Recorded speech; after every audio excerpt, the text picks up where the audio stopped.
પ્રત્યેક વ્યક્તિ, મારા દેશના પ્રત્યેક નાગરિક જો આ સંકલ્પ કરે તો આ દુર્ગમ કાજ જગત કે જેતે સુગમ અનુગ્રહ કુમરી.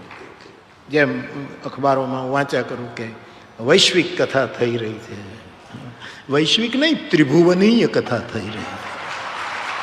વિજયભાઈ તું બોલ્યો હતો લાઠીમાં પણ કે પ્લેન નીકળે અને ચારે બાજુ આખો ભૂખંડ આપણો લીલો છમ દેખાય તો સમજવાનું હિન્દુસ્તાન આવી ગયો છે.